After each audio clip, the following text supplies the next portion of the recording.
James Warren Jones, o Jim como era conocido, tenía el poder sobre sus seguidores que finalmente llevó a más de 900 de ellos a perder sus vidas en un asesinato masivo, suicidio, una cifra que, fuera de la guerra y el terrorismo, es el número más grande de muertes que se pueden atribuir a una sola persona en la historia moderna.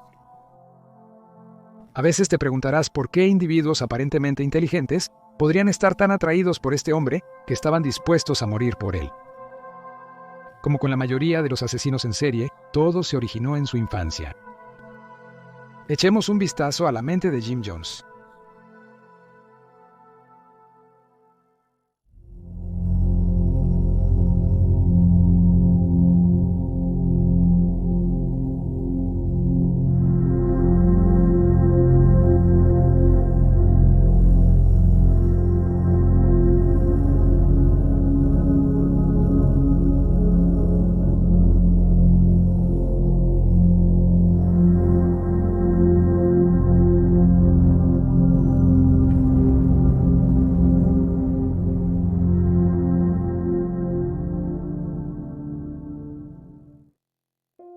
Y todo comenzó con su madre, Lynetta, que era una mujer algo desilusionada, mintiendo frecuentemente sobre su herencia y antecedentes, e incluso sobre su nombre.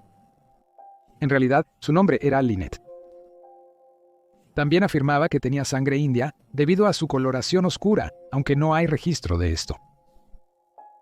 Era una firme creyente en los espíritus y la reencarnación, y sostenía que en una vida anterior era una mujer muy importante, y en su vida actual replicaría eso. Aunque las cosas no salieron exactamente así, y para cuando estaba embarazada de su primer hijo, ambos padres habían muerto y ya estaba en su tercer matrimonio con John Henry Jones, un veterano de la Primera Guerra Mundial. John había sido atrapado en un ataque con gas alemán que dañó sus pulmones y lo dejó discapacitado por el resto de su vida. John era mayor que Lynetta, aunque no se sabe exactamente cuánto, ya que ella también mintió sobre su fecha de nacimiento. Cuando Lynetta se casó con John, creía que se estaba casando con una familia prominente y esperaba llevar una vida mimada. Pero no podría haber estado más equivocada. La familia de Joan solo le dejó una pequeña granja en Creta, Indiana. Sin embargo, la pareja recién casada eran agricultores sin esperanza, y John tuvo que complementar su vida trabajando en las carreteras, un trabajo que empeoró su condición pulmonar dejándolo con poca o ninguna energía para trabajar la granja también, y con su esposo, apenas capaz de hablar, la vida era solitaria para Lynette. Esto no fue ayudado por su incapacidad para socializar o ser aceptada en la comunidad. Su maldición y fumar en público atrajeron miradas desaprobadoras de los locales. Las cosas solo empeorarían cuando Lynette quedó embarazada y el 13 de mayo de 1931 dio a luz a un niño al que llamaron James Warren Jones. Un niño que más tarde afirmó que era su destino dar a luz, ya que se convertiría en un gran hombre. La presión financiera y la mala salud de John hicieron que perdieran la granja y se mudaran a un alojamiento alquilado cerca de Lynn.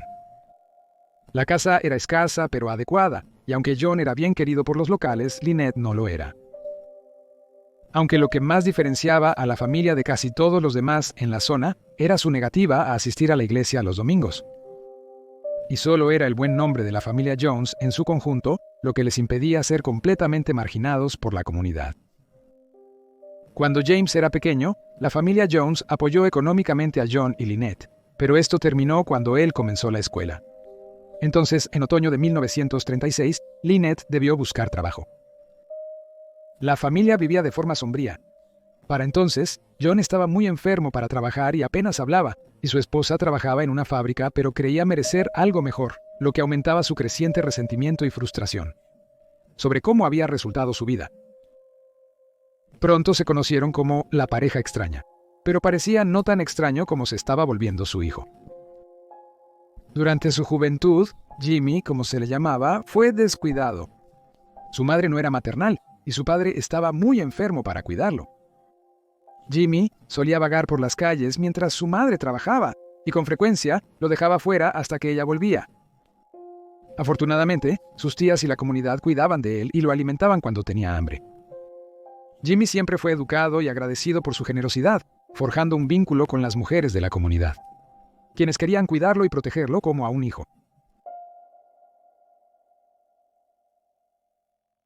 Una dama en particular tuvo una gran influencia sobre él. Su nombre era Myrtle Kennedy, una mujer muy amable pero profundamente religiosa que llevaba su fe a los extremos.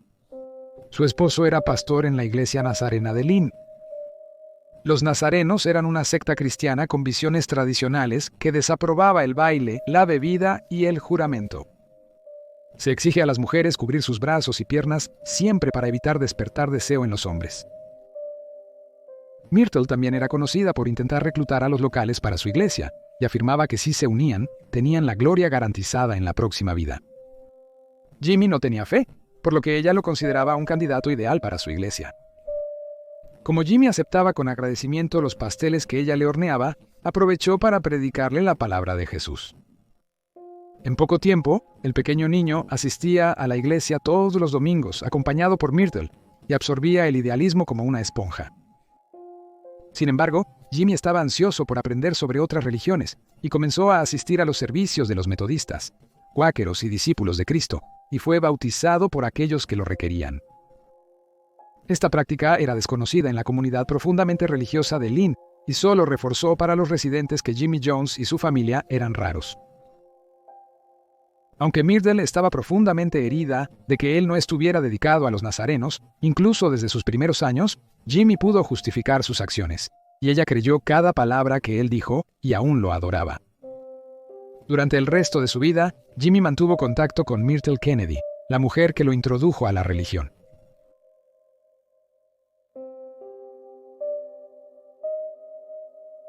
Con el nuevo interés de Jimmy en la religión, también comenzó a mostrar un interés poco saludable en la muerte y comenzó a recoger animales atropellados y otros animales muertos, llamando a los otros niños de la zona para que asistieran a los elaborados funerales que organizaba para ellos. Oraba y predicaba sobre los cadáveres antes de enterrarlos en cajas de cartón. Cuando Jimmy tenía 10 años, estalló la Segunda Guerra Mundial y Estados Unidos fue presa de la fiebre bélica. Era común que los niños imitaran a sus héroes, simulando ser militares y pilotos de Estados Unidos. Pero no Jimmy. Su fascinación era con los nazis y Hitler, y estaba asombrado por su régimen, en particular por los discursos de sus líderes, e intentaba hacer que sus primos menores jugaran a ser tormentas nazis para su Hitler. Lo que quizás es aún más preocupante es que cuando Hitler se suicidó en 1945, Jimmy quedó impresionado. Otro de los temas favoritos de Jimmy para hablar desde una edad muy temprana era el sexo. A menudo reunía a los niños para hablar sobre los hechos de la vida y lo que él sabía. Aunque no está claro dónde aprendió sobre estas cosas tan joven, pero junto con la religión eran sus temas favoritos para hablar. En general, la comunidad aceptó a Jimmy y su predicación obsesiva. Después de todo, era un niño pequeño descuidado que aún provocaba lástima en la mayoría. Pero su comportamiento extraño se hizo más notorio en su adolescencia. Se convertía en un hombre atractivo, de ojos oscuros y pelo casi negro. Pero no encajaba. A diferencia de otros chicos de su edad que vestían casualmente con jeans y camisas de leñador, él usaba su mejor traje a diario. También adoptó una extraña costumbre de solo responder a las personas si hablaban primero. Jimmy también comenzó a interesarse por las chicas y una vez persiguió incansablemente a una chica, a pesar de que ella tenía novio y no estaba remotamente interesada en él. Jimmy también se había obsesionado con una nueva fe que había llegado a la ciudad. Fue establecida por un hombre llamado Sr. McFarland, quien tomó una vieja tienda y abrió una iglesia apostólica. Sus sermones eran ruidosos y a menudo veía a sus seguidores rodando por el suelo o cantando y bailando. Los lugareños los apodaban los Santos Rodadores y los consideraban más un espectáculo que una religión. Pero a Jimmy le impresionaron estos sermones, los cuales sembraron las semillas para su futuro.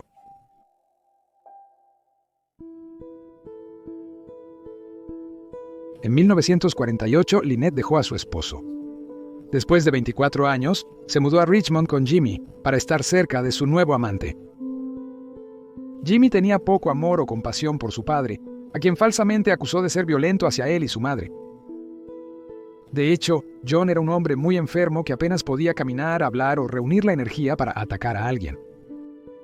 Después de que se fueron, John se mudó de la casa familiar y vivió en una habitación de hotel hasta su muerte por una enfermedad respiratoria en mayo de 1951.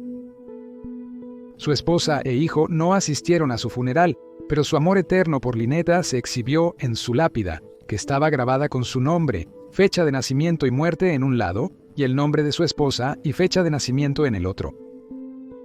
En Richmond, Jimmy se integró mejor y no destacó como en Lynn, ya que todos los niños solían vestirse de manera elegante, e hizo algunos amigos a través de la Hermandad Cristiana Juvenil de la escuela. Pronto comenzó a faltar a la escuela y consiguió un trabajo de tiempo completo, trabajando noches como ordenanza en el Hospital Memorial Reed, y a la edad de solo se le asignó una de las tareas más desagradables y estuvo expuesto a cadáveres y personas muy enfermas. Pero descubrió que podía establecer una buena relación incluso con los pacientes más desafiantes y desdichados, y tenía una memoria increíble, por lo que recordaba todos sus nombres y dolencias. Incluso hizo divertidos los momentos personales más embarazosos, como cambiar pañales sucios. Y con su actitud positiva y su trato amigable, recibió las mejores evaluaciones de rendimiento de sus superiores. Trabajar en el hospital le hizo cuestionar su futura carrera. Antes, siempre había querido ser ministro, pero ahora estaba considerando una carrera en medicina. Había otra razón para su cambio de opinión. Había conocido a una chica. Su nombre era Marcella Baldwin. Era una estudiante de enfermería de último año en el Hospital Reed. Marcella, de una respetada familia cristiana, tenía 3 años y medio más que Jimmy, de 17 años. Estaba fascinada con Jimmy y rápidamente se enamoró de él, posponiendo incluso sus planes de viaje para estar juntos. Sin embargo, a sus padres les impresionó menos sus modales groseros, sus arraigadas opiniones políticas y sus berrinches infantiles, y hubieran preferido que Marcella hubiera elegido a alguien más refinado, pero estaban dispuestos a darle una oportunidad por el bien de su única hija amada. Marceline y Jimmy se casaron el 12 de junio de 1949 en la iglesia metodista Trinity, en Richmond, en una ceremonia cristiana tradicional. Después de la boda, la pareja vivió con sus padres. Sin embargo, poco después Jimmy tuvo un gran enfrentamiento con su nueva suegra, cuando ella declaró que no era cristiano que personas de diferentes razas se casaran entre sí. Jimmy no estuvo de acuerdo con esto, y empacó sus pertenencias y junto con Marceline dejó la casa y durante mucho tiempo después no vieron a su hija. La pareja se mudó a Bloomington.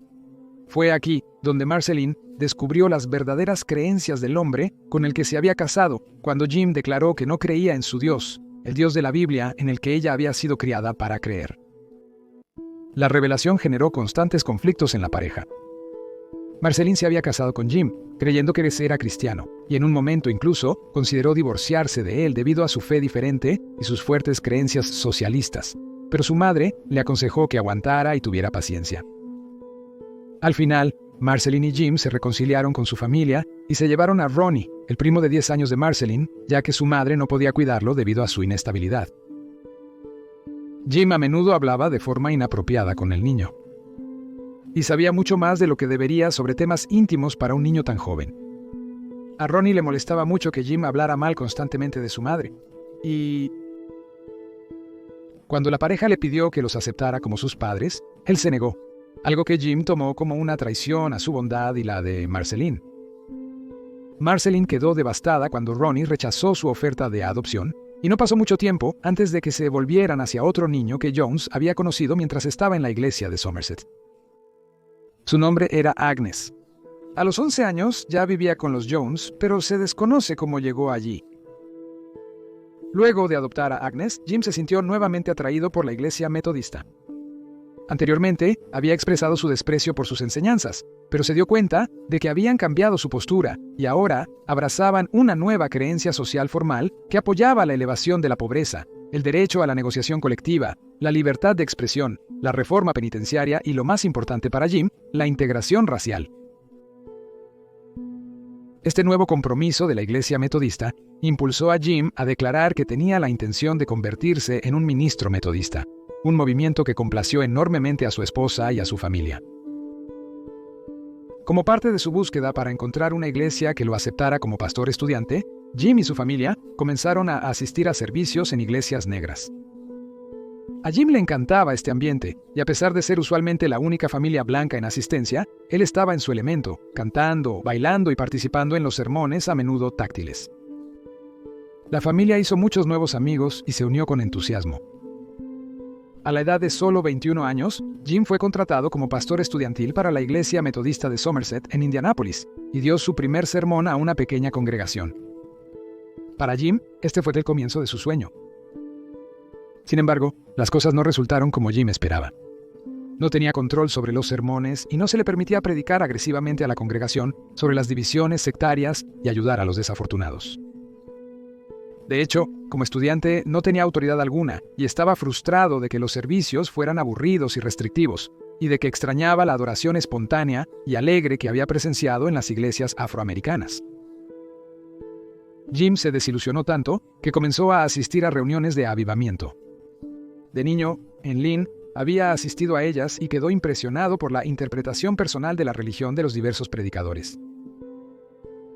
No había restricciones en estos eventos que variaban en tamaño desde oradores en un parque hasta eventos organizados en lugares más grandes.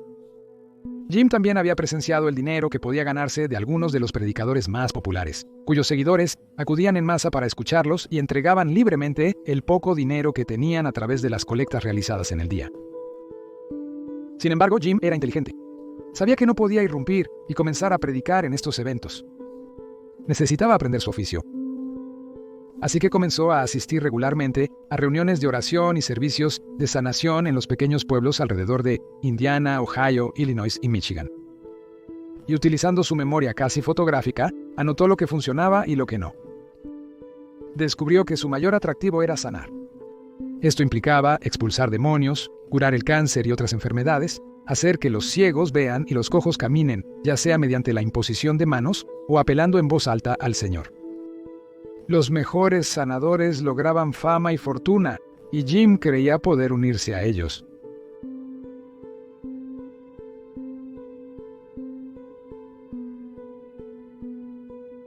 Jim comenzó a mezclarse con las multitudes antes de hablar, escuchando sus conversaciones y memorizando o tomando notas de lo que decían, así como recordando sus nombres y dolencias. Luego, cuando predicaba, mencionaba algunos de estos nombres y las audiencias asombradas creían que el Señor estaba al tanto de sus luchas individuales y transmitía su simpatía a través de Jim. Luego les aseguraba que Dios estaba cuidando de ellos e intervendría para curarlos. La audiencia estaba asombrada de que este hombre, que nunca habían conocido antes, supiera toda esta información personal sobre ellos, transmitida por Dios. Incluso su esposa Marcelino estaba asombrada, y la noticia se extendió en el circuito de avivamiento sobre el joven predicador con poderes dados por Dios, que podía leer mentes y ofrecer consuelo del mismo Señor.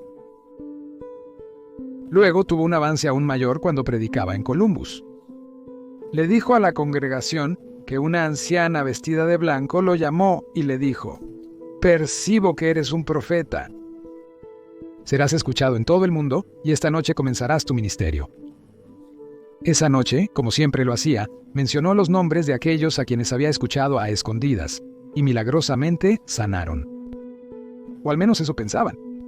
Ni siquiera Jim podía explicar cómo había pasado eso.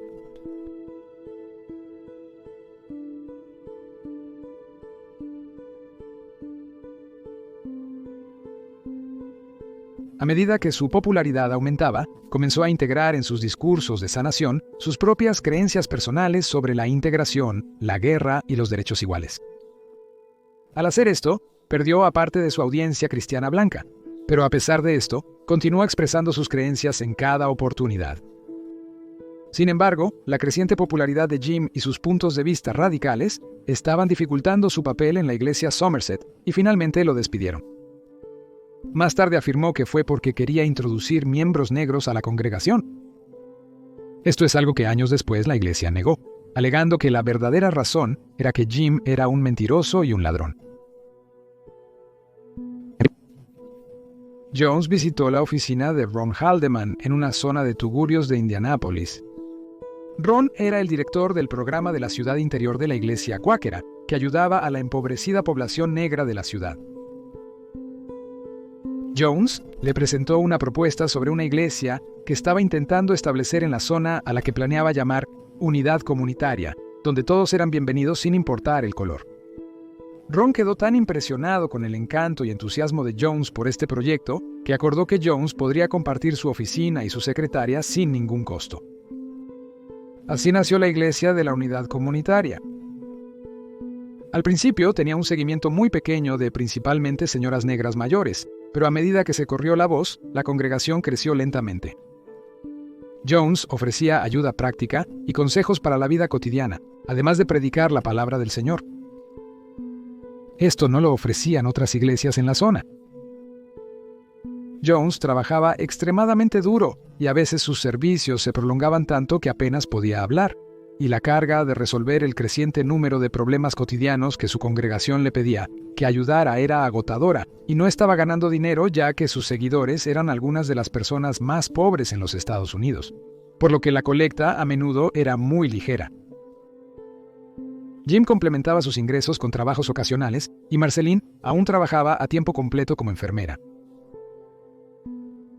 La unidad comunitaria fue un éxito, aunque no financieramente, y Jim necesitaba dinero para expandirse, así que volvió al circuito rival y a sus discursos de sanación. Continuó con su espionaje y coincidentemente con la curación milagrosa, y las multitudes crecieron y crecieron.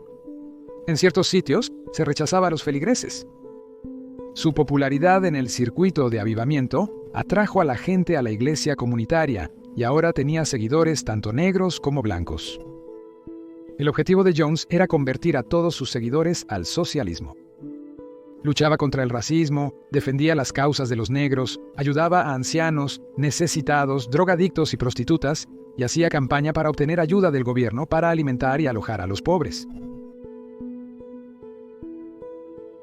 No obstante, sus nuevos seguidores en la iglesia de la Unidad Comunitaria esperaban que siguiera con las sanaciones que vieron en el circuito de avivamiento. Pero estar en un área más confinada le causó problemas ya que las prácticas de escucha que utilizaba en grandes reuniones no funcionarían en personas que él conocía y que eran asistentes regulares. Entonces empezó a usar miembros de confianza como infiltrados. Al usarlos, daba la ilusión de que milagrosamente estaba eliminando cánceres y curando enfermedades. Jones nombraría a la persona afectada, quien luego sería escoltada al baño. Claro, los dos estaban presentes. Jones entonces fingiría evocar su poder del culpable. La persona afectada entonces saldría del baño con un asistente sosteniendo una máscara sangrienta y maloliente en un paño, afirmando que el cáncer había sido transmitido mientras estaba en el baño. El supuesto cáncer era en realidad vísceras de pollo que se habían dejado pudrir durante unos días. Jones había realizado un milagro para su congregación. Otros métodos que Jones utilizaba eran las manos curativas, la práctica de colocar las manos sobre los que sufren y exigir que los dolores, achaques y temblores desaparezcan. A veces esto funcionó inexplicablemente. Si no funcionaba, Jones culpaba al sufriente por su falta de fe. Cuando se corrió la voz sobre los poderes de curación de los Jones, la gente abandonó sus iglesias regulares y se unió a la unidad comunitaria. La congregación se hizo tan grande que Jones compró un edificio en una parte deteriorada de Indianápolis que podía albergar al menos a 700 personas. Financió la compra mediante colectas de sus sermones de curación fuera de la ciudad. Jones nombró a la nueva iglesia el Templo del Pueblo, escrito sin el apóstrofe ya que eso simbolizaba la propiedad. Durante los siguientes años, el seguimiento de Jones creció, y él y Marceline también se hicieron cargo de varios hogares de ancianos para alojar a pacientes ancianos de la comunidad que no tenían a nadie que los cuidara. El plan tenía el beneficio adicional de recibir pagos del gobierno. Estos hogares generaban un ingreso considerable para la pareja. También abrieron una cafetería gratuita donde los miembros pobres de la comunidad podían comer gratis. El Templo del Pueblo también estaba acogiendo a un creciente número de familias con niños, y a través de sus sermones, Jones ya estaba exhibiendo poder sobre su congregación, incluso influyendo indirectamente en sus hábitos de votación en las elecciones locales. Jones ahora tenía la influencia sobre las personas que había estado buscando desde niño, y su sueño socialista se estaba haciendo realidad. Jim y Marceline estaban ansiosos por mostrar su devoción por la armonía racial, y además de Agnes, que había demostrado ser una niña difícil, decidieron adoptar más niños, y Marceline propuso adoptar varios niños de diferentes razas para crear una familia arcoíris. Sin embargo, Indiana no estaba del todo preparado para eso. Nunca en su historia una pareja blanca había adoptado a un bebé afroamericano, Así que en su lugar la pareja viajó a California y adoptó a 2 huérfanos coreanos, una niña de 4 años a la que llamaron Stephanie y un niño de 2 años al que llamaron Lou. Poco después de que llegan los 2 niños, Marceline descubre que está embarazada, pero la tragedia no estaba lejos. En mayo de 1959, Jim llevó a su congregación y a sus 3 hijos a un paseo de fin de semana al zoológico de Cincinnati. Marceline se quedó atrás para descansar debido a su embarazo complicado. Todos lo pasaron muy bien, pero de regreso a casa, Stephanie iba con un congregante cuando fueron chocados de frente por un conductor ebrio. Ella murió instantáneamente. Para agregar a la agonía de los Jones, ningún cementerio en Indianápolis permitiría que Stephanie fuera enterrada junto a los White, y solo un mortuorio negro prepararía a la niña muerta para el entierro. El último lugar de descanso de Stephanie fue una sección sombría del cementerio solo para negros, y su pequeño cuerpo fue enterrado en un agujero de lodo anegado. Fue una escena desgarradora. 3 semanas después, Marceline dio a luz a un niño al que llamaron Stephen, pero lo escribieron con una A en memoria de su hermana muerta. En la noche de la muerte de Stephanie, Marceline afirmó que tuvo una visión. Dijo que estaba esperando a que regresaran de su viaje a Cincinnati, pero estaba tan cansada que se quedó dormida, pero fue despertada por Stephanie, quien estaba afuera en el porche, llamándola para que la dejara entrar. Dijo que se levantó, la dejó entrar y le preguntó dónde estaba su padre. La pequeña dijo que Oboki necesita una mamá y un papá. Marceline estaba demasiado cansada para cuestionar a la pequeña y la acostó y volvió a dormirse. Cuando Jim llegó a casa para dar la terrible noticia del accidente, Marceline no le creyó y dijo que Stephanie estaba durmiendo en la cama. No fue hasta que vio la cama vacía que la terrible verdad se le reveló. Pero no pudo olvidar la visión de Obok.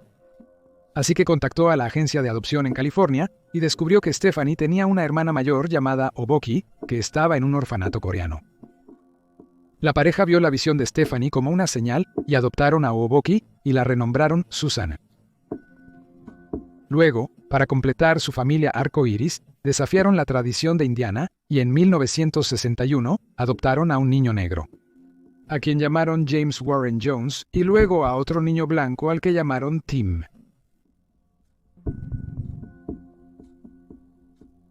Jim estaba decidido a integrar Indianápolis, el racismo en el área era rampante, y los negocios locales blancos y en particular los restaurantes se negaban a dejar comer a las personas negras, o si lo hacían, las hacían sentir indeseables y servían comida de mala calidad. Jim quería cambiar esto, y comenzó a cenar en sus restaurantes habituales, pero llevando consigo a miembros negros de su congregación. Al principio, se encontró con rechazo y hostilidad, pero Jim perseveró y su persistencia dio sus frutos. Pronto pasó a otros negocios utilizando el mismo enfoque, alentando a los dueños de negocios a emplear a miembros negros de su congregación en trabajos para los que normalmente no serían considerados. Claramente, esto era algo loable que hacía. El trato hacia las personas negras en ese entonces era espantoso, y cualquier ayuda solo podía ser positiva.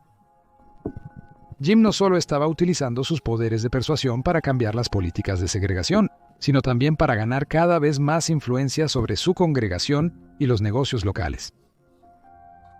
En efecto, estaba utilizando tácticas de soborno muy sutiles para integrar la ciudad sin alienarse a sí mismo o a sus siempre devotos seguidores. A cambio, Jim exigía total devoción de todos los que se unían a su congregación.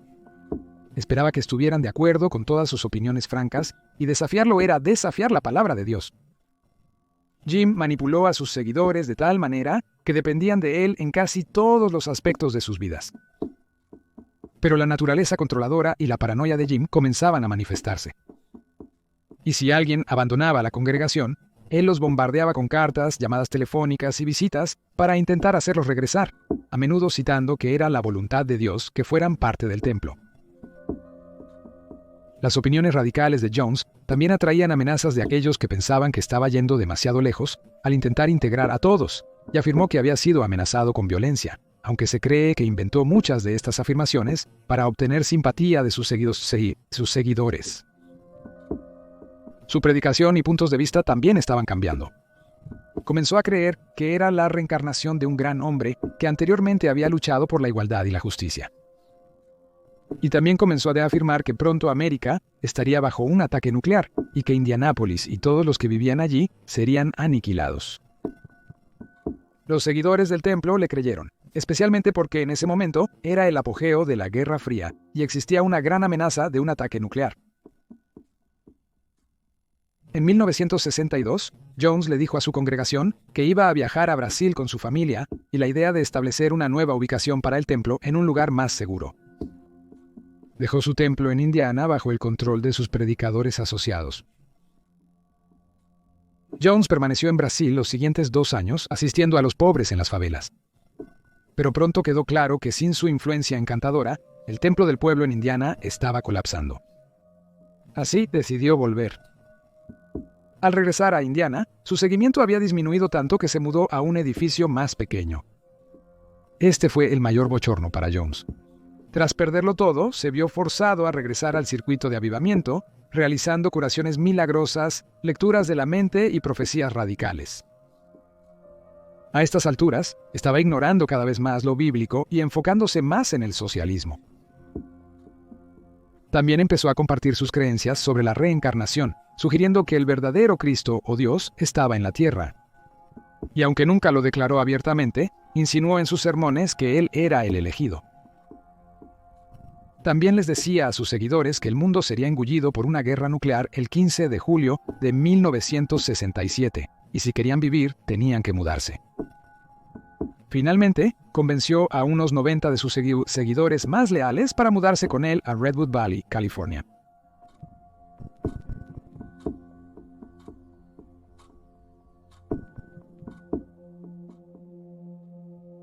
Fue durante su tiempo en California que Jim Jones comenzó una affair. Siempre había sido atractivo para las mujeres con su encanto y buen aspecto, y en los últimos años, Marceline había desarrollado un problema de espalda constante. Pero en lugar de simpatizar y cuidar a su esposa, a veces postrada en cama, buscó satisfacción sexual en otro lugar, y no le faltaban admiradoras, pero eligió a Caroline Moore Laketon, la hija casada de un pastor de 24 años. Caroline y su esposo eran seguidores devotos de Jim Jones, y Caroline, en particular, estaba asombrada por Jones, aferrándose a cada una de sus palabras y creencias en la justicia social. Pero siendo hija de un pastor, no estaba dispuesta a cometer adulterio. Así que Jones pidió a un miembro de confianza, Patty Carmel, que interviniera, y ella habló con Caroline y le explicó que su amado líder tenía un problema personal y que su esposa estaba incapacitada tanto psicológica como mentalmente, y ya no podía ser una esposa adecuada para él. Para que él tuviera apoyo emocional crítico y liberación física, Jim había comprendido que Caroline era la elegida para proporcionarle esto. Aunque al inicio Caroline se mostró reacia, con su matrimonio en crisis, aceptó hablar del tema con Jim. Tras su reunión, Caroline optó por ser su amante. Sin embargo, para el mundo exterior, Jim seguía felizmente casado y dedicado a su esposa, por lo que obtuvo la seguridad de su esposa y Caroline de que el asunto nunca sería expuesto a sus seguidores, quienes creían que Jim era moralmente puro y un dios por encima de la lujuria humana. Sorprendentemente, incluso el esposo de Caroline, Larry, aceptó esto, y finalmente se divorciaron. Larry se casó con una compañera del templo llamada Karen Tao, y continuó siguiendo a Jim fielmente. Pero para Marceline y sus hijos, fue más difícil aceptar el asunto, aunque notablemente, finalmente lo aceptaron. Las cosas salieron de maravilla para Jim. Su adorada esposa aceptó la situación, culpándose a sí misma por la infidelidad de su esposo, mientras él cumplía sus propios deseos personales. No se puede negar que a pesar de los defectos obvios de Jones, él realmente quería ayudar a los oprimidos y sufrientes en la sociedad, y se agotó físicamente en el proceso. Sus sermones entusiastas eran largos y enérgicos, y la cantidad de viajes que estaba haciendo estaba pasándole factura. A inicios de los 70, Jones se volvía cada vez más dependiente de los medicamentos recetados para lidiar con su extenuante agenda. Estos incluían anfetaminas y tranquilizantes. Consumía estimulantes durante el día y sedantes para conciliar el sueño. Su acceso a estas drogas era relativamente fácil, ya que su influencia sobre sus seguidores en la profesión médica aseguraba un suministro constante. En esta época, Jones empezó a usar sus icónicas gafas de sol. Si su congregación le preguntaba por qué las usaba, él les decía que porque sus ojos ardían con tal poder que la gente no podía mirarlo directamente. De hecho, ocultaban sus ojos enrojecidos resultado del alto consumo de drogas. El efecto de las drogas también lo estaba volviendo aún más paranoico de lo que ya era, y se convenció de que el gobierno estaba tras él. Convenció a sus seguidores de que estaba en su lista de objetivos, así que para protegerse, enlistó a un escuadrón de guardaespaldas armados. Además de la paranoia, Jones también estaba desarrollando un apetito insaciable por el sexo y comenzó a buscar relaciones con miembros de su congregación. Jones elegía a cualquier mujer que quisiera, sin importar si estaban casadas o no, y como sirvientas del templo, ellas accedían de buena gana. Jones no hizo ningún esfuerzo por ocultar estas relaciones a su sufrida esposa o a su amante. Incluso persiguió a la nueva esposa del ex marido de Karen. Jones ahora cruzaba la línea, ya que algunas de sus conquistas eran menores de edad, incluyendo al menos una de solo 14 años. Jones también ocasionalmente tenía relaciones sexuales con hombres, aunque prohibía a cualquiera de sus seguidores tener parejas del mismo sexo. Una de sus conquistas fue Grace Stone. Su esposo, Tim, era un seguidor y buen amigo de Jones, quien le brindó asesoramiento legal y estuvo muy involucrado en el movimiento. Después de su enlace con Jones, Grace quedó embarazada y dio a luz en 1972 a un hijo llamado John Victor. Tras nacer, Tim realizó algo extraordinario. Firmó un documento declarando que él no era el verdadero padre de John Victor, sino que era Jim Jones.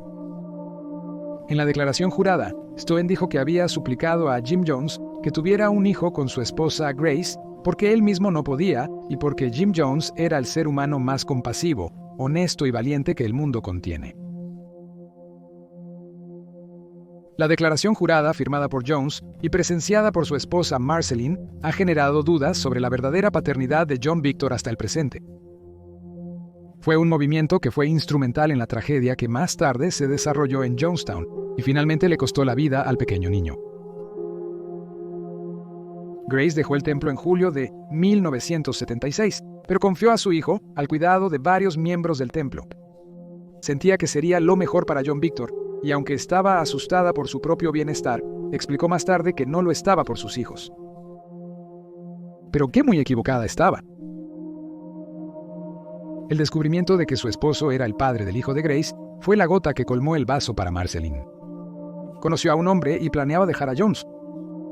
Pero él no podía permitir que eso sucediera, no por amor a su esposa, sino por cómo se vería ante sus seguidores y el mundo. Y así, con una mezcla de viles amenazas y chantaje en el que utilizó a los niños, no le dejó a Marceline otra opción que quedarse por el bien de los niños que adoraba. Se dice que Marceline permaneció infeliz pero resiliente por el resto de su vida. En los años siguientes, el seguimiento de Jones creció drásticamente, y el templo del pueblo usó una flota de buses grises para reclutar miembros en toda la región. Jones viajaba regularmente a otros estados para dar sermones y reclutar miembros del templo, y finalmente abrió sucursales en San Fernando, San Francisco y Los Ángeles. Se esperaba que todos los miembros cedieran una parte sustancial de sus salarios a la iglesia y se les alentaba a reducir sus bienes personales como ropa, muebles y artículos de lujo y a donarlos a los necesitados.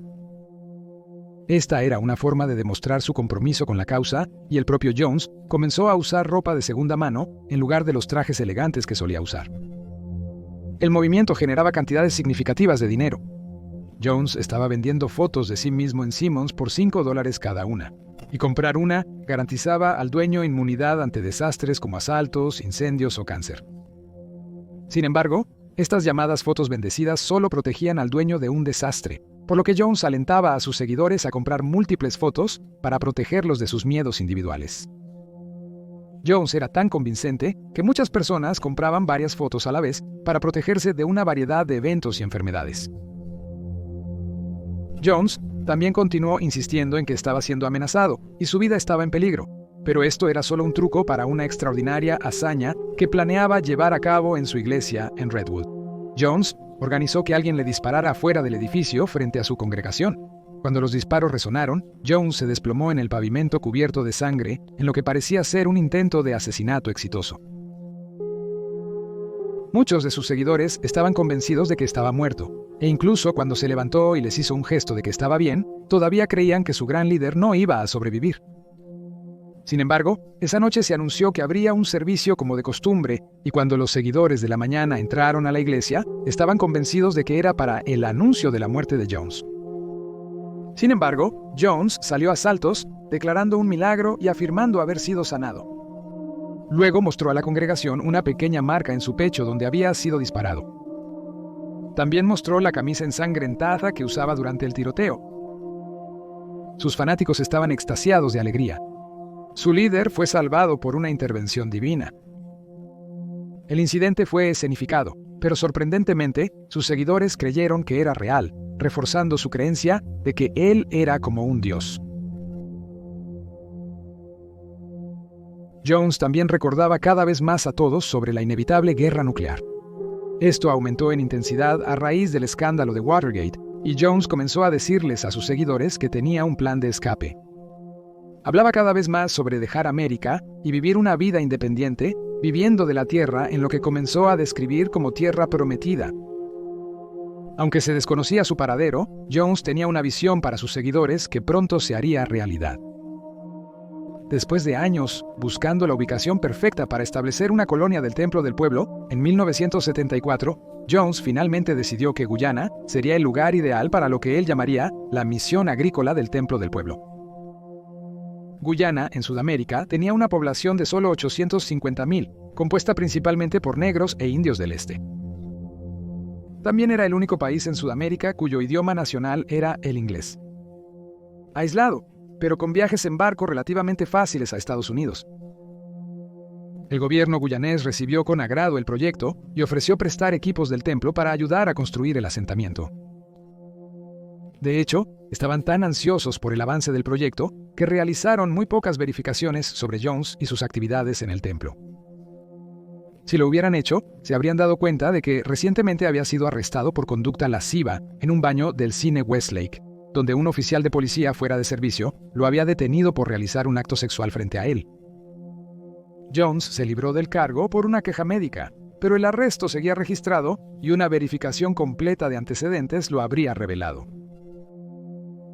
Gran parte de Guyana estaba cubierta de selva densa, y el templo necesitaría despejar suficientes acres para usar como tierras de cultivo y sostenerse. Sin embargo, Jones sabía que varios miembros de la iglesia eran duros granjeros de Indiana que estaban bien equipados para enfrentar tal tarea y cultivar la tierra. Ahora Jones solo debía convencer a sus miembros de dejar la relativa comodidad de sus vidas para vivir en lo que era básicamente una selva. Despejar el terreno para el nuevo asentamiento fue difícil. El terreno era brutal, y Jones tuvo que enlistar la ayuda de los amerindios nativos para ayudar a navegar y despejar los enormes árboles y vegetación densamente empaquetados. Fue durante sus viajes a Guyana para verificar el progreso que Jones tomó otra amante.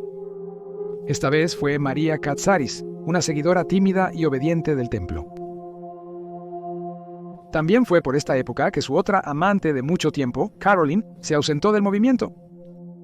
Jones afirmó que era porque había estado en una misión secreta en México y había sido arrestada y retenida en México por no revelar los secretos del templo. En realidad, estaba embarazada del hijo de Jones y se había ido a vivir con su madre hasta que naciera el bebé. Caroline regresó en la primavera de 1975 con su bebé, a quien llamó Jim John. También se había casado con un miembro del templo llamado Michael Prokes. Esto fue a petición de Jones, y los niños tomaron su nombre, Jim John Prokes, quien se conoció como Kimo. No era un secreto en la congregación que el niño no era de Prokes, aunque nunca se admitió que tampoco era de Jones. Pero Caroline tuvo su propio shock cuando regresó y descubrió que María había asumido un papel igual en la iglesia y en la cama de Jones. Ahora estaba rodeado por 3 mujeres que inexplicablemente se toleraban entre sí y permanecían devotas a él. Jones pasó gran parte de 1975 promocionando la tierra prometida a sus seguidores, animándolos a ir y garantizándoles una buena vida en una magnífica finca. Gran parte de esta persuasión estaba entrelazada con el mensaje de que los miembros del templo vivían bajo la constante amenaza de confinamiento por parte de la CIA y el Federal Bureau of Investigation, y si se quedaban, probablemente terminarían en campos de concentración. Al principio, Jones solo seleccionó unos 600 miembros, elaborando listas de los que consideraba aptos. Estos incluían hombres y mujeres físicamente bien constituidos, maestros, adolescentes problemáticos y ancianos cuyas pensiones serían cruciales para financiar el proyecto. Jones también pidió a todos los miembros del templo que contribuyeran con todo lo que tenían para la mudanza, incluso si inicialmente no fueron elegidos para ir, con la promesa de que eventualmente el complejo albergaría a miles. Inquietantemente, en sus sermones, Jones comenzó a predicar que los miembros leales del templo no solo deben estar dispuestos a dedicar sus vidas, sino también sus muertes a la causa. En un experimento simulado, permitió cruelmente que algunos miembros bebieran vino por primera vez. Después de que lo bebieron, les dijo que estaba envenenado y solo les quedaba minutos para vivir. Durante ese tiempo, les hizo creer que estaban muriendo, presenciando a algunos miembros tener ataques de pánico y sentirse desmayar, antes de revelar que no había veneno y solo era una prueba de su lealtad. Fue alrededor de este tiempo que el estatus de Jim Jones se elevó aún más cuando fue nombrado uno de los 100 clérigos más destacados por la revista American Life, y en 1976 recibió el Premio Humanitario del Año. En el mismo año, fue nombrado presidente de la Autoridad de Vivienda de San Francisco. Las noticias desde Guyana también eran alentadoras. Se había avanzado, y aunque no era exactamente el paraíso tropical que Jones había prometido a sus seguidores, ahora se preparaba para mudarse allí. Pero en un golpe devastador para su esposa, le informó que tenía que quedarse en California para supervisar los negocios del templo allí, y él se mudaría a Guyana, llevándose a los niños con él. Las cosas iban bien para el templo, obteniendo buena publicidad, y Jones se estaba convirtiendo en una celebridad en San Francisco. Incluso consiguió una reunión privada con la esposa de Jimmy Carter durante su campaña presidencial en 1976.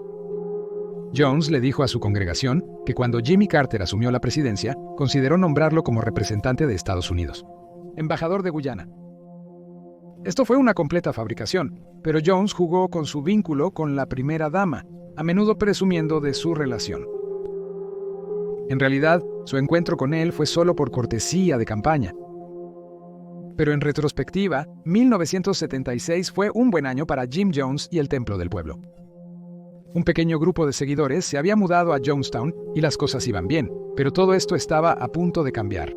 1977 comenzó mal para Jones. Estaba furioso de que el matrimonio de su hija Susana hubiera fracasado y su esposo Mike Carmel desertó de la iglesia rápidamente, seguido por Susana, quien cortó todo contacto con su padre. Marceline había caído enferma y tuvo que renunciar a su trabajo, perdiendo ingresos valiosos. Sin embargo, había mejores noticias desde Jonestown. El primer grupo de colonos se preparaba para mudarse, ya que las cosas avanzaban positivamente. Pero en mayo de ese año, la situación cambió. De manera inexplicable, Jones aceleró la migración de los miembros a Jonestown y apuró a por lo menos 500 integrantes para que dejaran los Estados Unidos y se asentaran en Jonestown. Jones notó que algunos de sus destacados desertores habían empezado a hablar. Desde su traslado a San Francisco, el Templo del Pueblo y sus actividades habían estado bajo un intenso escrutinio mediático, y las actividades ilícitas de Jones estaban a punto de ser expuestas en un artículo escrito por el reportero Marshall Kilduff. El contenido del artículo incluía acusaciones de ex miembros del templo de que fueron física, emocional y sexualmente abusados. Además de este condenatorio artículo, un hombre llamado David Cohn, un individuo privado, estaba iniciando una investigación gubernamental sobre las actividades de Jones. Cohn tenía amigos que habían sido miembros del templo, y ellos le habían confiado sobre las falsas curaciones, golpizas, agresiones sexuales, abuso infantil, fraudes y otros delitos cometidos por Jones y sus ayudantes. Estos miembros descontentos incluían a Alma y Diana Martle. Eran ex asistentes principales de Jones que habían desertado en 1974 después de que Jones golpeara a su hija Linda 70 veces con una paleta por una infracción menor. La familia luego cambió su apellido a Mills para evitar el poder notarial que habían dado anteriormente a Jones. La presión mediática adicional y los posibles relatos perjudiciales de ex miembros del Templo del Pueblo impulsaron a Jones a huir a Jonestown mucho antes de lo esperado, y en julio de 1977, bajo la cobertura de la noche, Jim Jones se dirigió al aeropuerto de San Francisco y voló a Jonestown. Poco después de su llegada, se publicó el artículo de Kitoff en la revista New West con su completa y condenatoria representación de Jim Jones, y estaba claro que no regresaría a prisa. Debido a la rápida afluencia de miembros a Jonestown, la vivienda en el sitio se había vuelto un problema. Se planeaba trasladar gradualmente a los miembros al complejo mientras se construían más cabañas, ya que solo podían albergar hasta 6 personas. Pero los cientos de miembros enviados en pocos meses requirieron la construcción apresurada de refugios para alojarlos. Esto provocó que se desatendieran otras áreas del campamento, como la limpieza de la jungla y otras labores esenciales. Muchos de los recién llegados se decepcionaron al llegar a un entorno de jungla crudo, con condiciones de vida apretadas, en lugar del paraíso tropical que Jones les había prometido. Pero tal era su compromiso con la causa, aceptaron sus circunstancias y vivieron bastante armoniosamente hasta que llegó Jones. Al llegar tomó el control. Controlaba el trabajo, las finanzas y las relaciones de pareja. Toda la correspondencia entrante y saliente era leída por él, o uno de sus ayudantes cercanos, y solo se permitían descripciones halagadoras de una vida idílica en Jonestown en la correspondencia saliente. Jones confiaba en Carolyn y María, y también logró traer una gran cantidad de drogas al campamento para sustentar su adicción. Los recién llegados continuaban llegando al campamento ya superpoblado, con las cabañas ahora albergando hasta 12 o más ocupantes. Las instalaciones sanitarias eran agujeros en el suelo, y el papel higiénico era escaso, con la mayoría recurriendo al uso de hojas. Las duchas eran frías, con agua contaminada y limitadas a 2 minutos diarios por persona. Por supuesto, Jones tenía los cuartos y las instalaciones mucho más agradables y vivía cómodamente con Carolyn, María, John Victor y Kimo, y tenía acceso a una nevera, ventiladores y un teléfono. Al principio, el dinero escaseaba, la tierra producía poco y las donaciones se acabaron, así que los colonos empezaron a hacer juguetes de madera para vender en mercados locales. Con más de 900 colonos en Jonestown, alimentarlos se volvió un problema. El arroz se convirtió en el alimento básico para la mayoría. A la luz de las acusaciones de abuso físico en los Estados Unidos, Jones ideó un método diferente de castigo para los colonos que rompían las reglas. Lo llamó la tripulación de aprendizaje. Los infractores dormían y comían separados del grupo y debían correr a todos lados. Además, a los otros colonos no se les permitía hablar con ellos ni mirarlos.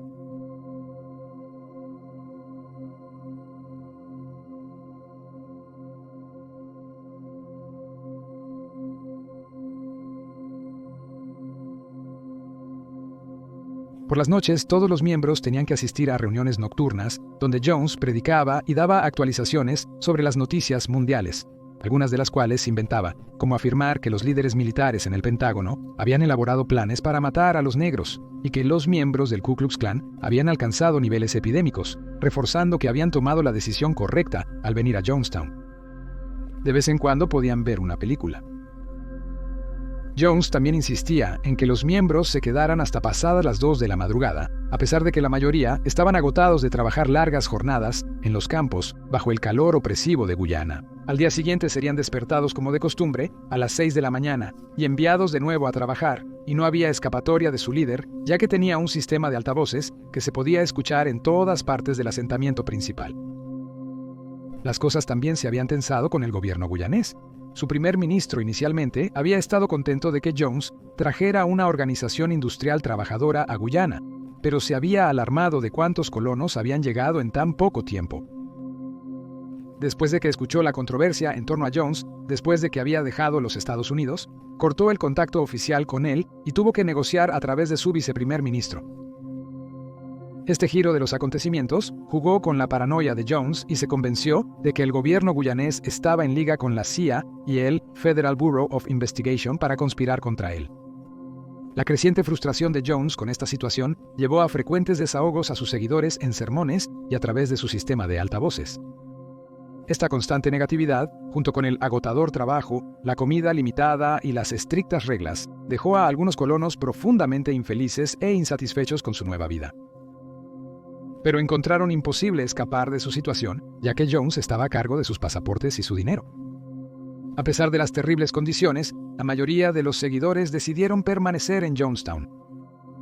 Se piensa que debido a que al menos un tercio de los colonos eran personas negras mayores que habían vivido el peor racismo en los Estados Unidos, creían que su vida en Jonestown era mejor que volver y enfrentarlo todo de nuevo. Jones insistió en que las condiciones en los Estados Unidos eran peores que nunca para la comunidad negra. El otro tercio eran adultos lavados de cerebro que trabajaban como esclavos para Jim Jones y creían que él era una especie de Dios, a quien adoraban y creían, a pesar de las condiciones. Ahora se encontraban y su apoyo hacia él era inquebrantable, o eso parecía. Pero no todo era malo, en especial se cuidaba bien a los niños y asistían a clases. Había alrededor de 300 niños en el campamento, llevados allí por sus padres o nacidos allí.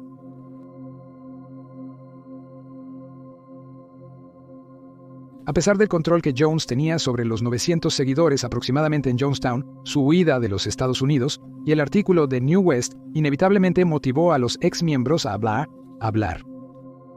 Ya no temían las amenazas de Jones y lo desafiaron a testificar sobre sus abusos sexuales, falsas curaciones, predicaciones paranoicas y disciplina violenta.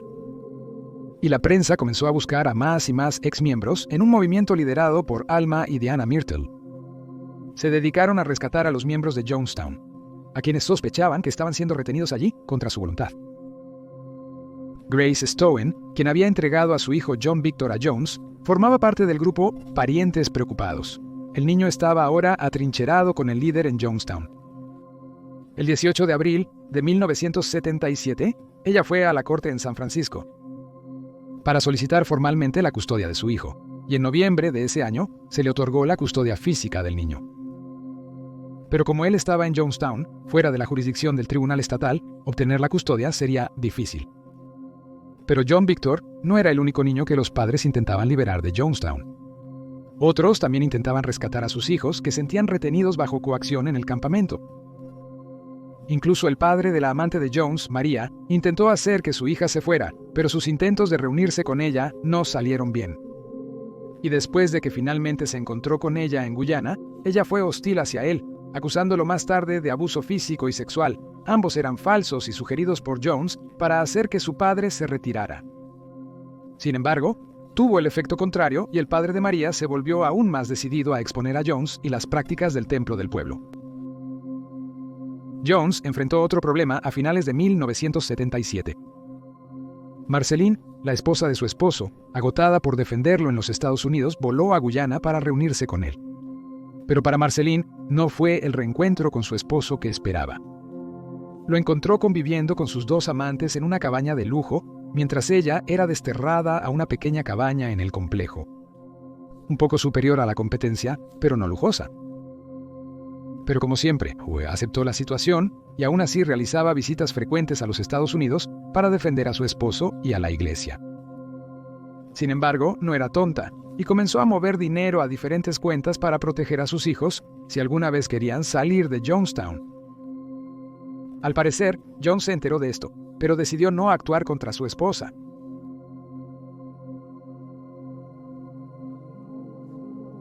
Para terminar un mal año, la madre de Jones, Lynetta, quien se había establecido en Jonestown con su hijo, murió el 9 de diciembre, aparentemente de un paro cardíaco. Fue sepultada cerca de Jonestown. Jones también estaba bajo presión para devolver a John Victor a su madre, y en sus sermones le decía a la congregación que el gobierno de los Estados Unidos estaba tan decidido a llevarse a John que tenían que estar preparados para luchar si el campamento era atacado. También sugirió huir a Rusia y más tarde comenzó a hablar sobre estar preparado para morir. Llamó a estos sermones de emergencia nocturnos Noches Blancas. En el fondo, Jones confiaba en algunos de sus colegas de confianza sobre la posibilidad de un suicidio masivo por envenenamiento. El 16 de febrero de 1978, Jones anunció a través del sistema de altavoces un caballero blanco. Mientras sus seguidores se reunían en el pabellón, les dijo que un ataque era inminente y todos morirían. Sugirió que, en vez de dejarlos ganar, todos deben suicidarse. Así que hizo que todos los colonos hicieran fila con una taza que se llenaría con un líquido especialmente preparado que los mataría en alrededor de 45 minutos. La mayoría hizo lo que se les dijo, y aquellos que no estuvieron de acuerdo fueron apresurados por los guardias del campamento y obligados a beber primero. Sorprendentemente, algunos estaban complacidos, creyendo que el suicidio masivo era un gesto revolucionario. Otros creían en secreto que esto era solo otra prueba de Jones, como la del vino. Y tenían razón. Después de que todos bebieron la poción, Jones afirmó que estarían bien y que solo era una prueba para ver si estaban listos para dar sus vidas por la causa. Jones estaba complacido, aún tenía control sobre la mayoría de sus seguidores, y la prueba reveló que obedecerían sus órdenes cuando fuera necesario. Tras la prueba, Jones ordenó al médico del campamento comprar 1 libra de cianuro de sodio, cantidad suficiente para matar a 1,800 personas. Jones estaba perdiendo el apoyo del gobierno y el caso de custodia de John Victor afectaba su salud, la red se cerraba sobre él.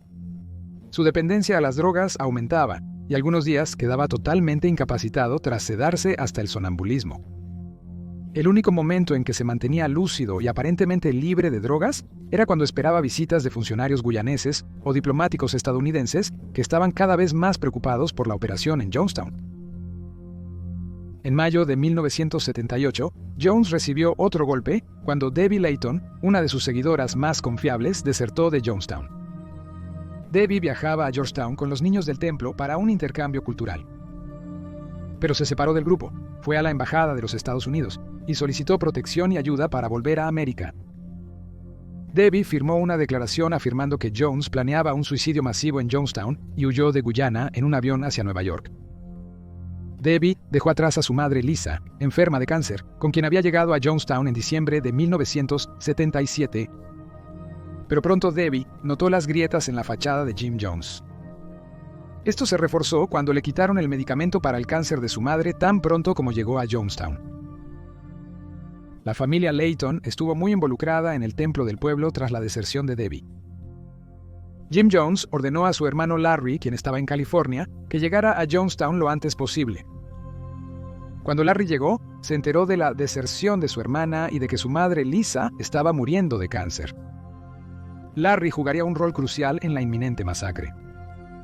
Cuando Debbie Layton llegó a América, proporcionó una declaración jurada de 11 páginas sobre el aspecto inseguro del templo del pueblo y su líder, revelando detalles sobre los cheques de seguridad que Jones confiscó de los ancianos en Jonestown, así como las horas de trabajo, la mala nutrición y el potencial para el suicidio masivo. Afirmó que las cuentas bancarias del templo dispersas por el mundo sumaban al menos $10 millones.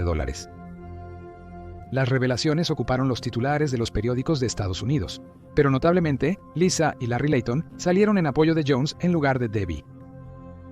Sin embargo, Debbie era una desertora poderosa y se unió a familiares preocupados en un esfuerzo decidido para rescatar a sus seres queridos de Jonestown.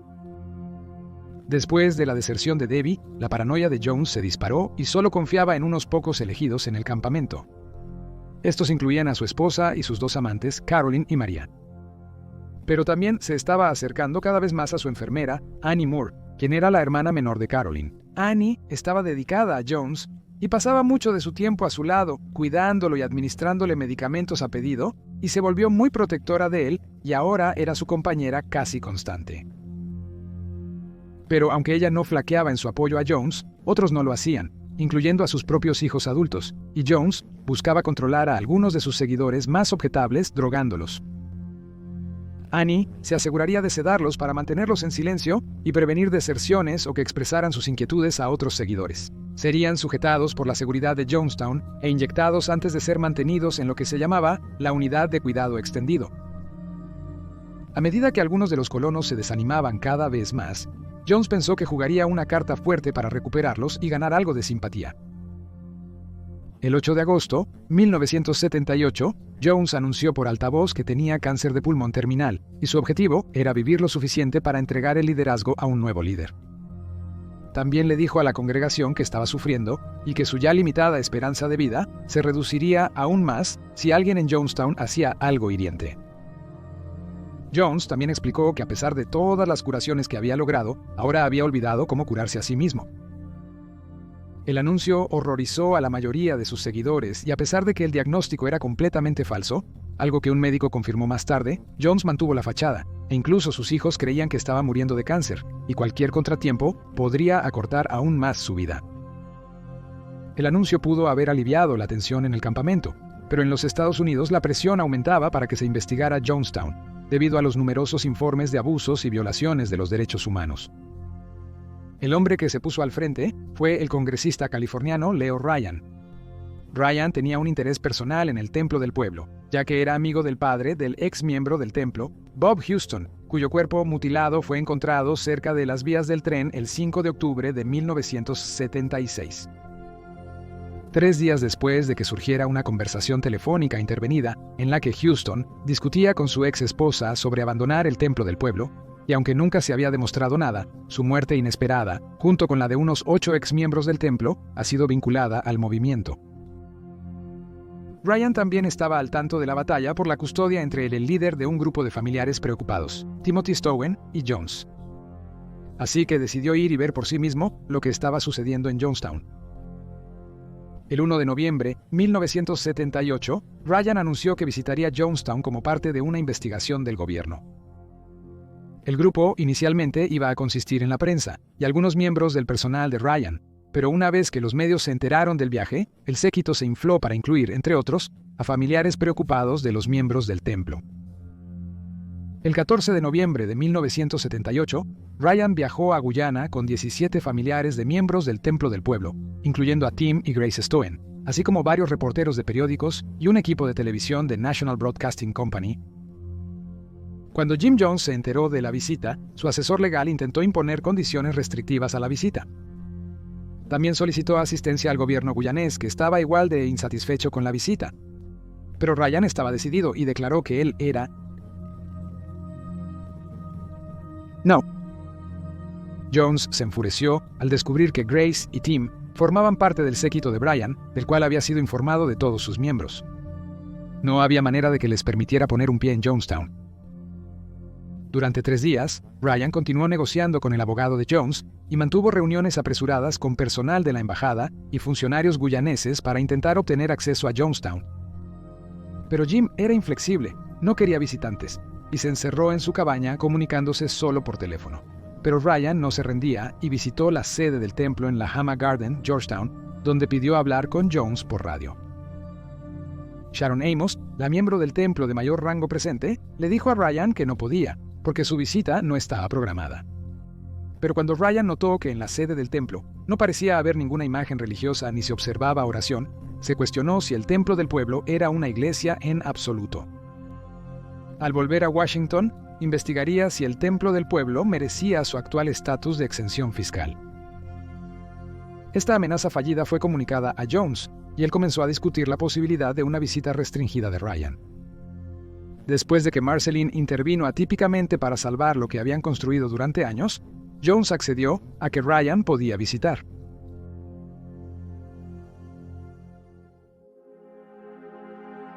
El 17 de noviembre, el séquito de Ryan, compuesto por su asesor legal, Jackie Speer, su jefe de misión adjunto, Richard Dyers y Neville Annenborn, el Ministerio de Información de Guyana, junto con 9 periodistas y 4 representantes de familiares preocupados, ordenaron un pequeño avión para el vuelo a un aeródromo en Port Katuma, a pocas millas fuera de Jonestown. Después de desembarcar, los pasajeros fueron recibidos por varios colonos de Jonestown de aspecto sombrío y se les dijo que solo Ryan, Speer y Dwyer podrían hacer el viaje en camión a Jonestown, acompañados por los abogados del Templo del Pueblo. Cuando llegaron, fueron recibidos por Marceline y se les ofreció un recorrido por el asentamiento, pero Ryan rechazó. Quería hablar con Jim Jones y después de 1 hora y media de persuasión, Jim Jones salió arrastrando los pies con sus habituales gafas oscuras. Ryan explicó a Jones que la mejor manera de poner fin a la controversia en torno a Jonestown sería dejar entrar al resto de su comitiva para que pudieran ver por sí mismos la operación. Jones accedió a regañadientes con una excepción. No quería a Jordan Lindsay del National Enquirer en las instalaciones. Ryan aceptó y el camión regresó a la pista, permitiendo la entrada a los demás visitantes. Los colonos trabajaron arduamente para que todo luciera perfecto para la visita y se preparó comida fresca. Jim Jones estaba decidido a causar una buena impresión. Los miembros del templo conversaron abiertamente con los visitantes y Ryan y sus asistentes no hallaron pruebas de que alguien estuviera retenido contra su voluntad. Se les sirvió abundante comida y luego la banda de Jonestown los entretuvo. Jones incluso permitió que los reporteros lo entrevistaran. Más tarde en la noche, Ryan se dirigió a la congregación y explicó por qué había visitado, y dijo que después de hablar con los colonos, estaba convencido de que las acusaciones sobre Jonestown eran falsas y que algunos de ellos le habían dicho que creían que vivir allí era lo mejor que les había pasado en la vida. Ryan fue recibido con aplausos y vítores. No todos los visitantes pudieron quedarse a pasar la noche en Jonestown, y algunos fueron transportados en camión de regreso al pueblo cercano. Pero Ryan se enteró de que uno de los reporteros de National Broadcasting Company, Don Harris, había recibido una nota durante la noche por parte de dos colonos llamados Vernon Gosney y Monica Bagby. La nota pedía ayuda para escapar de Jonestown. Ryan prometió a la pareja hacer todo lo posible para ayudarles y que se irían con él al partir al día siguiente. Se cree que Jim Jones estaba al tanto de la deserción planeada. Al día siguiente, 11 colonos que querían abandonar Jonestown aprovecharon la oportunidad para escapar a través de la selva. Creyeron que no se notaría su ausencia por un tiempo, pues todos estaban ocupados con la visita de Leo Ryan. Leo Ryan se sentó a desayunar. Jones debía unirse a él, pero no apareció. Pero a Ryan no le preocupaba. Tenía prisa por empezar a entrevistar a los colonos y decidir quiénes se irían con él. Más tarde, los que no pernoctaron en el campamento volvieron y Marceline los recibió, ofreciéndoles desayuno y un recorrido por las instalaciones. Pero el recorrido estaba muy preparado y todos parecían estar bien ensayados en lo que decían. Los reporteros se volvieron sospechosos y tuvieron la sensación de que Marceline intentaba ocultarles ciertas cosas. Mientras tanto, Ryan y Spears seguían hablando con los colonos. Al mediodía, Jim Jones se mostró notablemente alterado. Se había enterado de los desertores de 11 que habían huido a través de la selva y ahora se enfrentaba a otros 15 miembros que querían irse con Ryan y a pesar de las conversaciones de Marceline y Jones, estaban resueltos en su decisión de irse. Mientras Ryan aseguraba a los desertores que estarían bien y otros les ayudaban a empacar, la tensión crecía en el campamento. El ambiente, una vez acogedor, ahora era distintivamente hostil, y para empeorar las cosas, una tormenta golpeó. Nubes oscuras oscurecieron el campamento, y un viento cortante sopló a través de las cabañas, seguido de un diluvio de lluvia. Los colonos y desertores se refugiaron juntos bajo el pabellón. Pero la tensión era palpable. Ryan solicitó el pasaporte a los desertores y también le dieron dinero para viajar. Ryan creía que su misión estaba casi cumplida. Todo lo que tenía que hacer era sacar a él mismo, a su tripulación y a los desertores de Jonestown lo antes posible, antes de que las cosas se salieran de control. Sin embargo, el clima estaba retrasando las cosas, y con 15 pasajeros extra, Ryan necesitaba otro avión. Aunque 15 era mucho menos de lo esperado, él estaba esperando alrededor de 90. En retrospectiva, fue un buen resultado para Jones. Si dejaba ir a los 15, más los 11 que escaparon por la selva, eso significaba que solo el 3% de la población de Jonestown estaba eligiendo irse. Esta cifra pondría fin a todas las teorías sobre el trato inhumano y los colonos retenidos contra su voluntad, y seguramente sería suficiente para silenciar a los familiares preocupados, quienes ya no tendrían un caso que responder. Sin embargo, Jones no vio la deserción de 26 seguidores como redención. Lo tomó como una traición personal y se sintió profundamente ofendido. Su deslealtad marcó el comienzo del fin en su retorcida y paranoica mente. Cuando la tormenta pasó, los visitantes y desertores estaban listos para irse. Todos se amontonaron en un camión, pero mientras se preparaban para irse, el colonizador Al Simon corrió hacia el camión aferrándose a sus dos hijos. Declaró que él también quería irse, pero su esposa decía histéricamente que quería quedarse y que él no podía llevarse a sus hijos de ella. Mientras se desarrollaba el alboroto, Ryan declaró que se quedaría atrás y actuaría como intermediario para la pareja para ver si podían llegar a un acuerdo, y acordó irse al día siguiente en su lugar. Para entonces, pensó que podría haber más colonos que quisieran irse. Pero de manera ominosa, Jones y sus seguidores más confiables observaban mientras se desarrollaba el disturbio, susurrando entre ellos. Justo cuando el camión partió, acosado por los colonos restantes, un hombre bajo y delgado con poncho se lanzó al vehículo, declarando que también quería escapar de Jonestown. Ese hombre era Larry Layton. El grupo que partía de inmediato sospechó. Larry era uno de los seguidores más leales de Jones, jamás lo abandonaría. A pesar de sus preocupaciones, subió al camión. Mientras el camión se alejaba a lo lejos, Ryan estaba en el pabellón hablando con los asesores legales de Jones, cuando de repente uno de los colonos, un hombre llamado Don Sly, se abalanzó sobre Ryan por detrás y le puso un cuchillo en la garganta. Afortunadamente para Ryan, los dos hombres legales intervinieron y derribaron a Sly antes de que los guardias de seguridad de Jonestown se lo llevaran. El ataque a Ryan y los cambios realizados fueron claramente ordenados por Jones. Ahora, los abogados de Jonestown estaban preocupados por las implicaciones del intento de asesinato a un congresista. Ryan, impactado por el intento, quería irse de inmediato. Por suerte para él, el camión se había quedado atascado en el barro más adelante en el camino, y Ryan tropezó en el barro y se unió a los demás para escapar de Jonestown. Richard Dwyer valientemente acordó que volvería a Jonestown después de su salida segura y buscó a los Simmons. Después de las salidas, los abogados de Jones declararon que aparte del desafortunado ataque de Sly, la visita había ido bien. Pero Jim Jones no estuvo de acuerdo. Él sabía lo que vendría. Mientras en el fondo, 7 u 8 hombres armados habían abordado un tractor y un remolque y salieron de Jonestown.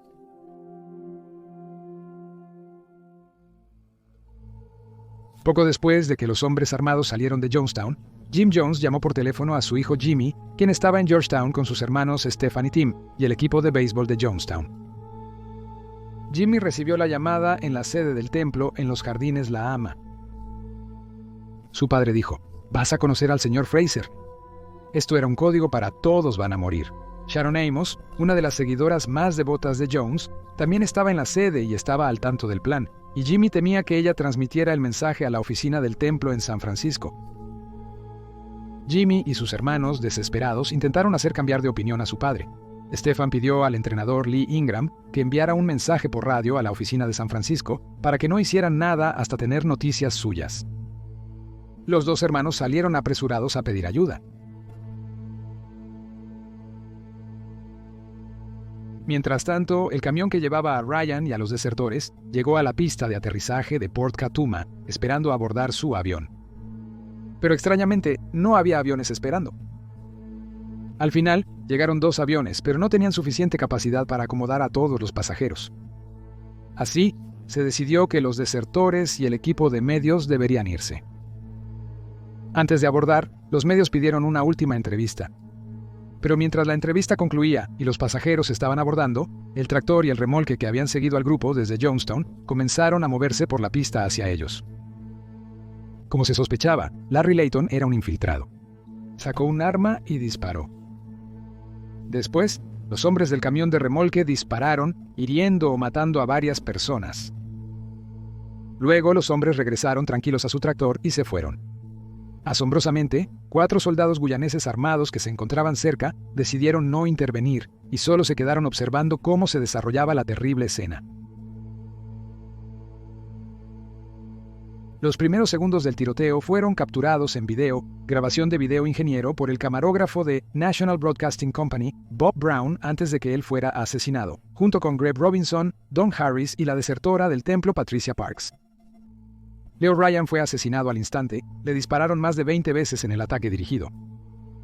Jackie Spear, Song, Dodger, Reitman y Anthony Katsaris estuvieron entre los 9 heridos.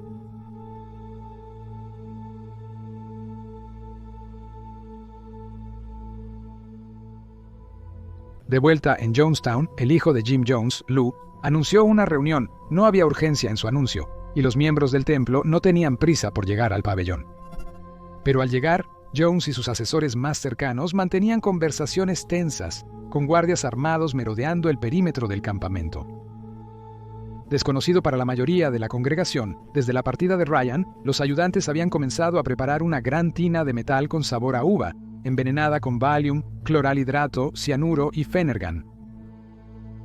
Jones comenzó su discurso diciendo a sus seguidores: «He hecho todo lo posible para darles una buena vida». Continuó diciendo que una de las personas en el avión va a disparar al piloto, lo sé. No lo planeé, pero sé que sucederá. Dispararán al piloto y el avión caerá en la selva. Es mejor no tener a nuestros hijos cerca cuando termine, o nos lanzarán en paracaídas. Luego instó a sus seguidores a ser amables con los niños y con los ancianos, y a tomar la poción como solían hacerlo en la antigua Grecia, y a pasar tranquilamente, diciendo que no estaban cometiendo suicidio, era un acto revolucionario. Durante el sermón, el tractor y el remolque volvieron a Jonestown, y los hombres anunciaron con triunfo que Ryan y algunos otros habían muerto. Mientras tanto, el personal médico de Jonestown llegó con jeringas llenas de veneno. Estos eran para bebés y niños pequeños. Jones estaba ansioso de que los niños murieran primero, sellando el destino de todos porque los padres y los ancianos no tendrían razón para vivir sin sus hijos. Con los guardias armados ahora rodeando a todos y los niños llorando y gritando, los miembros del personal médico con jeringas comenzaron a inyectar veneno en la garganta de los pequeños infantes. Las cintas del templo del pueblo registraron casi todos los sermones de Jones, incluyendo el último. Aquí están extractos de esa grabación, pero advertimos que es horrenda, extremadamente triste y perturbadora, y aconsejamos discreción antes de escucharla. Se cree que el micrófono no captó algunos de los gritos de los padres y niños que morían. No podíamos hacer nada, no podemos alejarnos de los nuestros.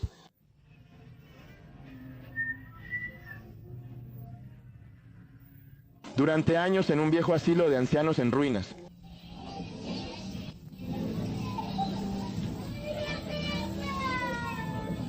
Madre, por favor. Madre, por favor, no lo hagas. No hagas esto, no hagas esto. Baja tu vida con tu hijo, pero no hagas esto. Libre al fin.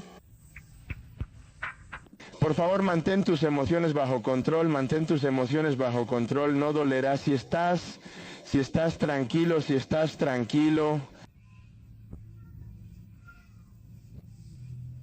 Te digo que no me importa cuántos gritos escuches, no me importa cuántos gritos angustiados. La muerte es 1.000.000 de veces preferible a 10 días más de esta vida. Si supieras lo que te espera, estarías contento de dar el paso esta noche. La muerte es común para las personas y se lo preguntan a todos mientras toman la muerte con calma. Seamos dignos. Si ustedes, los adultos, dejan de decirles a sus hijos que se están muriendo y dejan de hacer algunas de estas tonterías que solo los emocionan, se los pido por favor. Ese fue el sonido de cientos de niños siendo forzados a ingerir veneno por sus padres y miembros de Jonestown. Y esto plantea una de las preguntas más difíciles sobre esta tragedia. ¿Cómo podría alguien tener tal control sobre sus seguidores que lograra que padres cariñosos asesinaran brutalmente a sus propios hijos? Contrario a lo que Jones les dijo a sus seguidores, la muerte por cianuro no es indolora ni instantánea. Mientras a los niños se les inyectaba el veneno en la boca, habrían convulsionado y espumado por la boca antes de luchar por respirar y finalmente perder la conciencia. Fue una muerte horrenda y aterradora. En otro giro, la esposa de Jones intentó en vano detener a su esposo, gritándole que no podía hacer eso.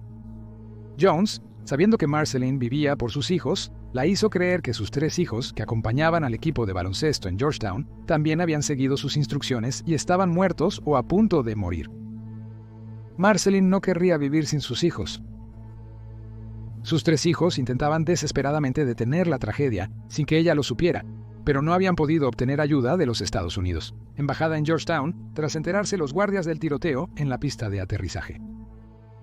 Tampoco pudieron evitar que Sharon Amos se suicidara y matara a sus hijos en la sede del templo en Georgetown, ya que cuando regresaron después de intentar obtener ayuda, Sharon había llevado a sus hijos Liani, de 21 años, Krista, de 11, y Martin, de 10, a un baño donde mató a Krista y luego a Martin 9 veces. Luego le pidió a Lian que la ayudara a matarla antes de que Lian se clavara el cuchillo a sí misma. Los 4 fueron hallados muertos en un charco de sangre. Al anochecer en Jonestown, los gritos cesaron y el campamento quedó en un silencio mortal. En este momento, el mundo exterior desconocía lo ocurrido. Pero cuando se filtraron las noticias sobre el asesinato de Leo Ryan, de repente todos prestaron atención y pronto se revelaría la tragedia completa.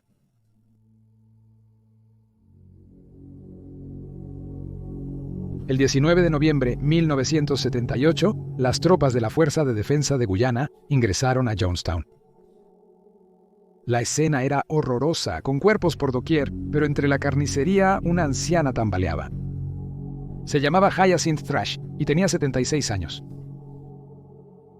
Al parecer, se percató de lo que ocurría y se ocultó bajo su cama hasta que los suicidios concluyeron.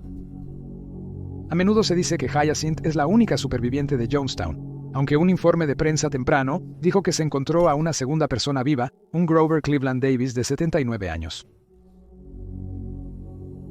Parecía que todos los demás estaban muertos, incluyendo los perros del asentamiento y Mr. Muggs, el chimpancé mascota que había sido disparado. Vasos de plástico, paquetes de ayuda de sabor y jeringas estaban esparcidos donde yacían los cuerpos. La horrible vista se agravó por el calor y la humedad. Esto indicaba que la descomposición había progresado, con larvas y alimañas escarbando los cuerpos. Muchos de los cadáveres se habían hinchado y reventado. Jim Jones yacía hinchado en el pabellón. Le habían disparado al igual que a su amante, Annie Moore, quien fue encontrada en la cabaña de Jones. Fueron las únicas 2 personas que fallecieron por disparos, aunque también hubo quienes tomaron una dosis letal de cianuro. Todos los demás fallecieron envenenados, algunos con notorios abscesos en la piel, señal de que les inyectaron el veneno letal quizás a la fuerza tras negarse a beberlo. Al principio, hubo confusión sobre el número de cuerpos encontrados en Jonestown, con estimaciones de hasta 383, lo que dio esperanza a los familiares de los residentes. Sin embargo, pronto se hizo evidente. Este número era muy impreciso, y luego se confirmó que el total de fallecidos era un impactante 918. Esto incluía a los 4 asesinados en la pista de aterrizaje y a Sharon Amos y sus 3 hijos. En Jonestown murieron casi 300 niños, incluyendo a Marceline y los hijos adoptivos ya adultos de Jones, Lou y Agnes, así como los 2 hijos pequeños de Jones, Kimo y John Victor, de sus amantes, así como 5 de sus nietos.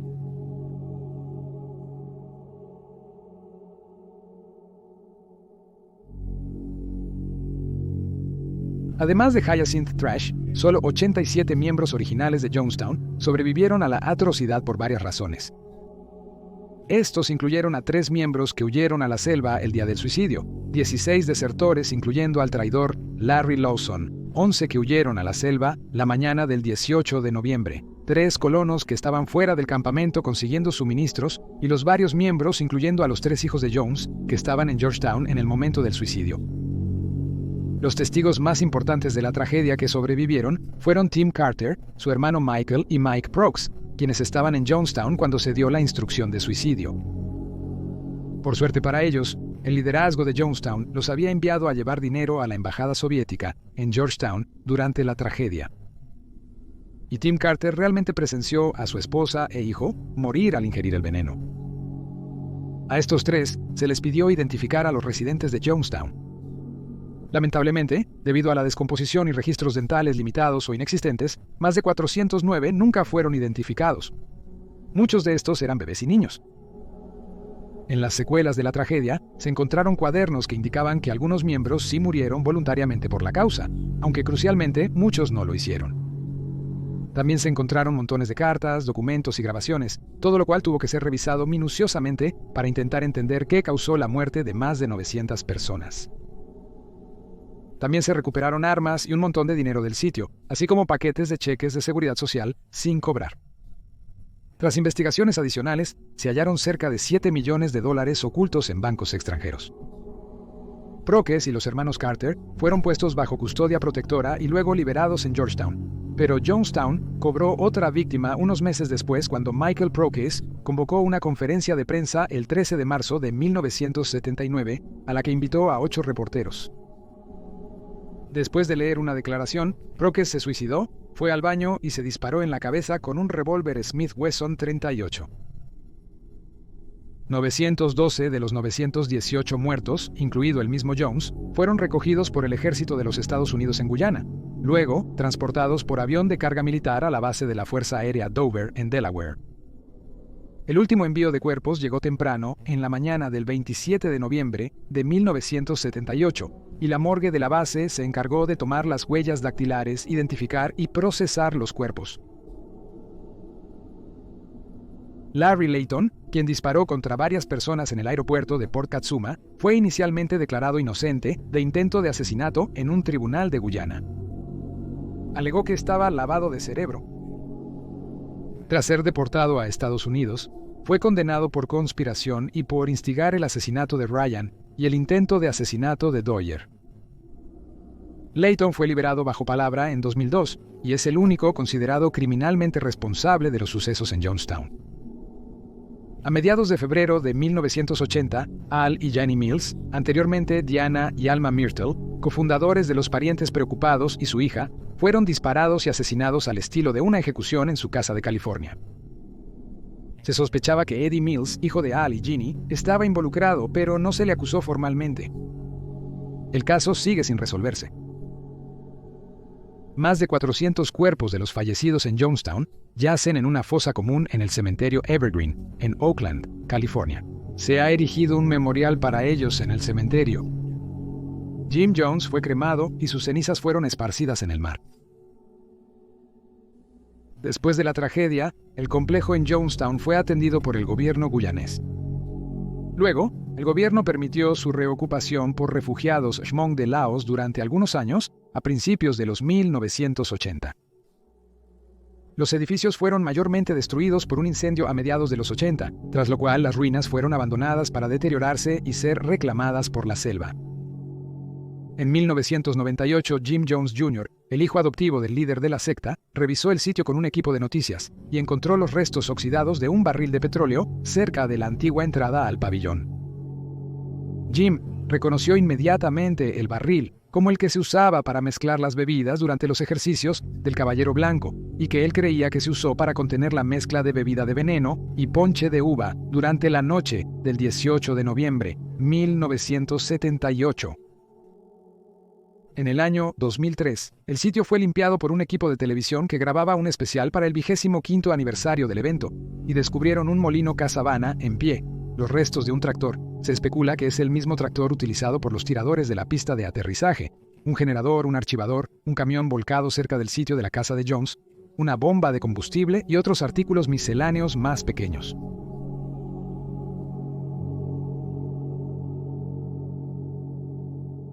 Jim Jones no deja ningún legado. El templo del pueblo hace mucho que se disolvió, pero sí llamó la atención sobre el ritual del culto, y en los últimos años se han formado leyes que limitan los derechos de las sectas religiosas, para que el gobierno pueda intervenir si siente que el culto puede representar una amenaza para los ciudadanos o para ellos mismos. La expresión "no bebas el Kool-Aid" se utiliza para describir a un grupo, persona o idea extraña o poco confiable, según el diccionario urbano. La frase también puede usarse en sentido opuesto, como beber el Kool-Aid, para indicar que uno ha adoptado una teoría o perspectiva particular. La frase se originó en la masacre de Jonestown, donde más de 900 murieron al beber una bebida con cianuro. Además de ser una frase enfermiza, es técnicamente incorrecta, ya que Jim Jones eligió la versión más barata de Kool-Aid, llamada Flavor Aid, en la poción letal. Jim Jones atrajo seguidores apelando a su mejor naturaleza. Se aprovechó de los miembros más pobres de la sociedad, a quienes prometió vestir, alimentar y tratar con respeto, compartiendo su deseo de que todos fueran tratados por igual. Pero nadie se benefició realmente al unirse al templo del pueblo, excepto el mismo Jones.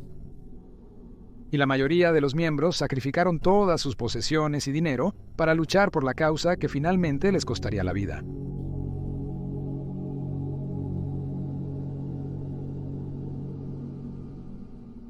El poderoso control e influencia de Jim Jones sobre las personas perdurará en la mente de la gente, no de una manera positiva, sino como un recordatorio de lo peligroso que puede ser un líder religioso manipulador, sin importar cuán positivos puedan parecer. Escribir este documental ha sido desgarrador, y todos nosotros aquí extendemos nuestras más sinceras condolencias a cualquier persona afectada por el mal de Jim Jones.